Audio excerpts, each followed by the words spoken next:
इस ब्रह्मांड का सबसे बड़ा सवाल है कि क्या हम अकेले हैं? क्या हमारे अलावा किसी और धरती पे कोई और जीवन पनप नहीं सकता?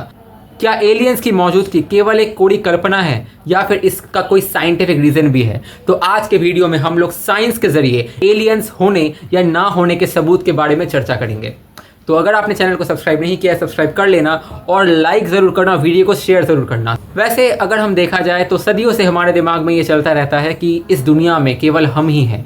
क्या इस दुनिया के बाहर किसी और ग्रह में कोई और जीवन हो सकता है? इस सवाल का जवाब हमें मिलता है एनरिको फर्मी से, जिसने एक फर्मी पैराडॉक्स एक्सप्लेन किया। उसके हिसाब से, यानी कि एनरिको फर्मी के हिसाब से, अगर मैथमेटिकल कैलकुलेशंस की जाए तो मैथमेटिक्स ये कहती हैं कि हमारा यूनिवर्स इतना बड़ा है, इसमें इतने सारे गैलेक्सीज हैं, ये बहुत ही ज़्यादा हाई चांसेस हैं कि हमारे अलावा भी कई और सारी इंटेलिजेंट लाइफ हो सकती है। इस बात पे जोर डालने के लिए एक सेटी यानी कि search of extra terrestrial intelligence को लॉन्च किया गया, जिसका मेन एम था कि इंसानों के परे कोई और धरती पे कोई और जीव है या नहीं, उसके बारे में पता करना। अब ये सेटी काम कैसे करता है? हम सेटी में क्या करते हैं, सेटी प्रोग्राम के हिसाब से हम यूनिवर्स में कुछ रेडियो सिग्नल्स भेजते हैं और वो रेडियो सिग्नल्स में हम कुछ इन्फॉर्मेशन भी उसमें इनकोड करते हैं। अब वो रेडियो सिग्नल्स अगर कोई स्टार सिस्टम में पहुंचता है और किसी ऐसे प्लैनेट में वो रिसीव्ड होता है जिस प्लैनेट में कोई लाइफ है, तो उस सिग्नल को वो ट्रेस करके उन्हें पता चल जाएगा कि धरती पे जीवन है और ये जीवन काफ़ी इंटेलिजेंट लाइफ है। पर अभी तक हमें सक्सेस नहीं मिला है, यानी कि अभी तक हमें कोई भी कॉन्टैक्ट कहीं से यूनिवर्स के किसी भी स्थान से हमें नहीं मिल पाया है, जो कि सेटी प्रोग्राम का अभी तक का एक मेजर सेटबैक है। अभी तक हमारे पास कोई भी ऐसा कंक्लूसिव एविडेंस नहीं है जो ये प्रूफ कर सके कि एलियंस वास्तविक में हो सकते हैं। वहीं दूसरी ओर हमारे पास अभी भी कोई भी ऐसा सबूत नहीं है जो ये खारिज कर सके कि एलियंस हो ही नहीं सकते। तो ब्रह्मांड जो कि 13 बिलियन ईयर से भी ज़्यादा पुराना है, तो क्या उसमें कोई और गैलेक्सी में कोई और प्लेनेट पर लाइफ नहीं हो सकती? तो इस क्वेश्चन का पता लगाने के लिए कई सारे स्पेस टेलीस्कोप भेजे गए जो कि ये पता लगाएंगे कि कौन से प्लैनेट्स में लाइफ जन्म ले सकता है। पर कौन से ऐसे पैरामीटर्स हैं जिससे हम ये जान सकेंगे कि लाइफ कहाँ कहाँ ग्रो कर सकता है? तो उस पैरामीटर में सबसे पहला आता है एटमॉस्फेयर, जिसमें होगा ऑक्सीजन। दूसरा वाटर, ताकि इंसान उस पानी को पी के जीवित रह सके। तीसरा होगा एटमॉस्फेयर में प्रॉपर अमाउंट की नाइट्रोजन, प्रॉपर अमाउंट की ऑक्सीजन, ताकि सब कुछ बैलेंस कंडीशन पे रहे। चौथा वो अपने स्टार सिस्टम यानी कि वो अपने सूरज से एक मिनिमम ऐसी डिस्टेंस पे रहे जहां पे लाइफ पनप सकती है। वैसे आपके नॉलेज के लिए मैं बता दूं कि हर स्टार सिस्टम का कुछ एक हैबिटेबल जोन कैलकुलेशन होता है। जैसे कि हमारा जो अर्थ और हमारा जो मार्स है, ये हमारे सोलर सिस्टम के गोल्डीलॉक्स जोन में पड़ता है, यानी कि हैबिटेबल जोन में, जहाँ पे लाइफ ग्रो कर सकती है। ठीक वैसे ही हमारे ब्रह्मांड में कई ऐसे स्टार सिस्टम्स हैं जिनके अपने अपने स्टार्स हैं और उन स्टार्स के अराउंड जो है प्लैनेट्स रिवॉल्व करती हैं। हम लोग जब कोई तारा देखते हैं आसमान में जो कि एक्चुअल प्रॉपर स्टार है, तो याद रखना वो सन की तरह ही एक बॉल ऑफ फायर है, बट उसका साइज या तो ज़्यादा बड़ा है या फिर थोड़ा छोटा है। मोस्ट ऑफ द केसेस ज़्यादा बड़ा ही है और उन स्टार्स के अक्रॉस प्लैनेट्स रिवॉल्व करते हैं, और वो 2 प्लैनेट्स हो सकते हैं, 3 हो सकते हैं, 6 हो सकते हैं, 9 भी हो सकते हैं। जैसे हमें कुछ स्टार सिस्टम मिले हैं जहाँ पे उन स्टार के आसपास केवल 2 प्लैनेट रिवॉल्व करते हों। हमें ऐसे भी कुछ स्टार सिस्टम मिले हैं जहाँ पे प्रॉपर 9 प्लैनेट्स उस स्टार के अक्रॉस रिवॉल्व कर रहे हो। अब जो कि हमें ऐसे स्टार सिस्टम्स दूर दूर गैलेक्सीज में मिले हैं, तो इन स्टार सिस्टम्स में जो प्लैनेट्स अरेंज्ड हैं उनमें से कुछ प्लैनेट्स, एक आध प्लैनेट ऐसे होते हैं जो उस पर्टिकुलर स्टार सिस्टम के गोल्डीलॉक्स जोन यानी कि हैबिटेबल जोन में आता है। अब तक जो मैंने आपसे कहा ये तो बस एक टिप ऑफ द आइसबर्ग था, पर आगे जो मैं आपसे कहने चाहूँगा वो आपकी होश उड़ा सकती है अगर आपको पता नहीं है तो। वैसे तो एलियंस के बारे में हम लोग इस तरीके से जानते ही हैं कि शायद एलियंस किसी और प्लेनेट में हैं और हम उनसे संपर्क नहीं कर सकते, या फिर वो हमसे संपर्क नहीं कर पा रहे, या फिर वो करना नहीं चाहते। बट एक और एंगल है इसका। ऐसा भी हो सकता है कि जहाँ हम रहते हैं, जो यूनिवर्स में हम रह रहे हैं ना, ये बस एक ज़ू है, एक ऐसा ज़ू जहाँ पे हमें बस छोड़ दिया गया है ताकि वो हमें स्टडी कर सके। 2 मेजर थियोरीज हैं, एक है सिमुलेशन हाइपोथेसिस और एक है ज़ू हाइपोथेसिस। अब ये सिमुलेशन थ्योरी क्या है? आपने अगर मैट्रिक्स देखी होगी तो आपको पता होगा कि सिमुलेशन का मतलब है कंप्यूटर में एक ग्राफिक वर्ल्ड को, एक आर्टिफिशियल वर्ल्ड को सिमुलेट करना। तो इस बेसिस पे ऐसा कहा जा सकता है, कुछ एक साइंटिस्ट ने इस हाइपोथेसिस को सामने रखा कि हो सकता है कि हम लोग एक सिम्युलेटेड बीइंग्स हैं और इस सिमुलेशन को, जिसे हम यूनिवर्स कहते हैं, उसे किसी हायर इंटेलिजेंट बीइंग ने डेवलप किया है और वही इसे रन कर रहा है। Shocked, right? ये कैसे हो सकता है? आई मीन, क्या ये यूनिवर्स एक कंप्यूटर कोड के अंदर है? आई मीन, क्या ऐसा भी हो सकता है कि हम लोग क्या एक कंप्यूटर के अंदर हैं? अगर ऐसा है तो ये इम्पॉसिबल है हमारे लिए इस सिमुलेशन को ब्रेक करना, क्योंकि अगर ये सिमुलेशन है, यानी कि ये सब जो हम आसपास देख रहे हैं, that is not a physical reality, that is just a virtual reality. ये सही, ये गलत है। जैसे कि हम लोग जब VR बॉक्स यूज़ करते हैं और VR बॉक्स यूज़ करके हम एक VR वर्ल्ड में, जो कि एक सिमुलेटेड वर्ल्ड होता है, उसके अंदर प्रवेश करते हैं और उस गेम को खेलते हैं, क्या वैसा ही ठीक यूनिवर्स भी है? क्या यूनिवर्स के अंदर भी क्या यूनिवर्स भी अपने आप में एक बहुत बड़ा सिमुलेशन है जो कि एक इंटेलिजेंट बीइंग द्वारा क्रिएट किया गया है? अगर ऐसा है तो इसका मतलब हम लोग सारे के सारे वर्चुअल सिम्युलेटेड बीइंग्स हैं जो कि एक सिम्युलेटेड रियलिटी के अंदर इंटरैक्ट कर रहे हैं, और ये सब सिर्फ कुछ कोड्स हैं, कुछ सॉफ्टवेयर हैं, दैट्स इट। और ये यूनिवर्स फिजिकल नहीं बल्कि एक वर्चुअल है।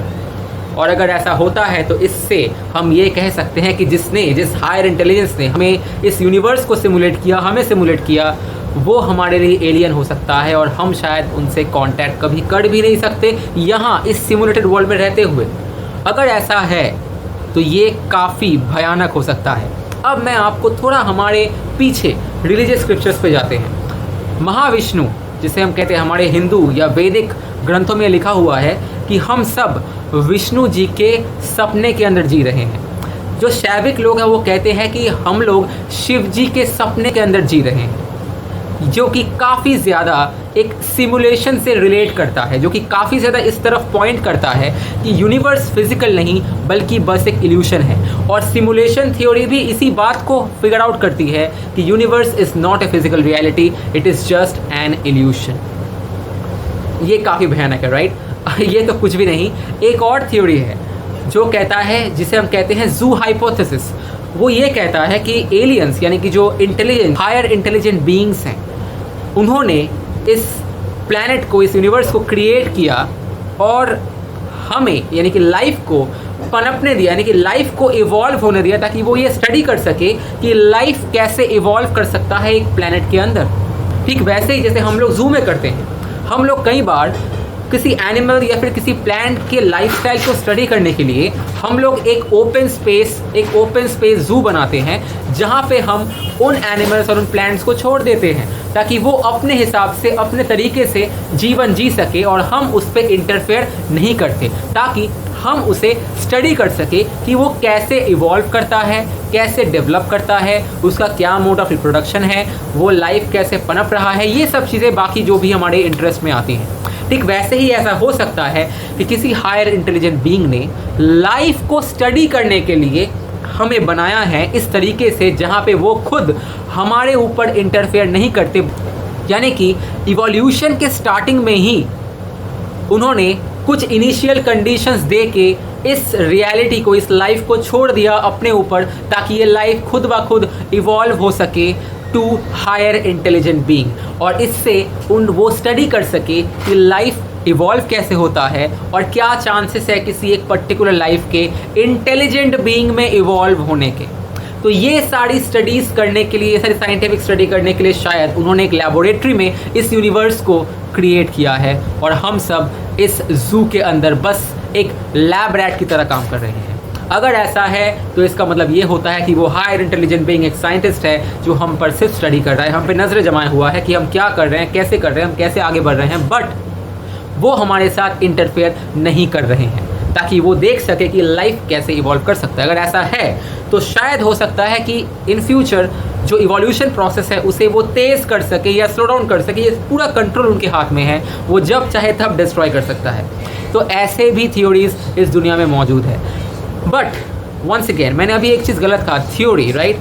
थ्योरी क्या होता है? थ्योरी एक ऐसा मैथमेटिकल कॉन्स्ट्रक्ट होता है जिसके मैथमेटिकल सिग्निफिकेंस हैं, साइंटिफिक सिग्निफिकेंस हैं, और वो ऐसी चीज़ें प्रेडिक्ट करता है जो एक्सपेरिमेंट के द्वारा प्रूव की जाए। बट हाइपोथेसिस रियलिटी नहीं भी हो सकता, क्योंकि hypothesis is not a theory.